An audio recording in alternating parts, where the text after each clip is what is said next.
یہ وہ درخت ہے جہاں پر نبی رحمت نور مجسم صلی اللہ تعالی علیہ وسلم آپ نے جو ہے مکہ معظمہ سے ملک شام کی طرف جب آپ نے تجارت کے لیے سفر کیا تو آپ نبی کریم صلی اللہ تعالی علیہ وسلم نے اسی درخت کے نیچے آپ یہاں پر آپ نے قیام فرمایا. اسی درخت کے نیچے آپ نے اپنے قدموں سے اس زمین کو جو ہے سرفراز فرمایا.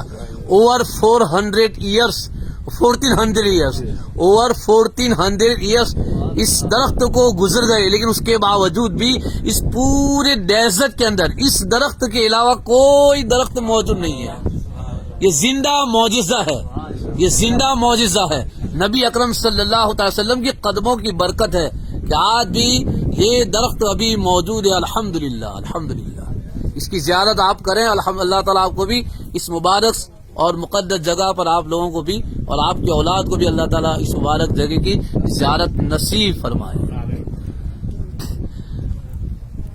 آ جگہ جیسے جہاں اپنا نبی پاک صلی اللہ تعالی علیہ وسلم جارے مکہ معظمہ تھی ملک شام نہ طرف تجارت ماتے بزنس ماتے دھندا ماتے حضور پاک صلی اللہ علیہ وسلم جارے تشریف لاویا تو آ جھاڑنی نیچے نبی پاک صلی اللہ تعالی علیہ وسلم અહીંયા બેઠા હતા અને આ એ બાબરકત જગા છે કે જે નબી પાક સલ્લલ્લાહુ અલૈહિ વસલ્લમ અહીંયા આવીને બેઠા.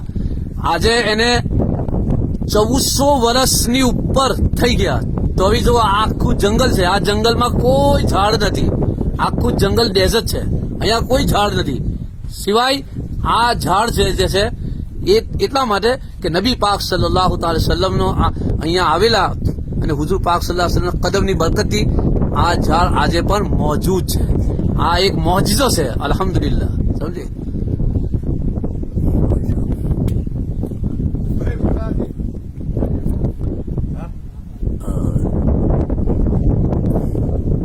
This is a blessed tree.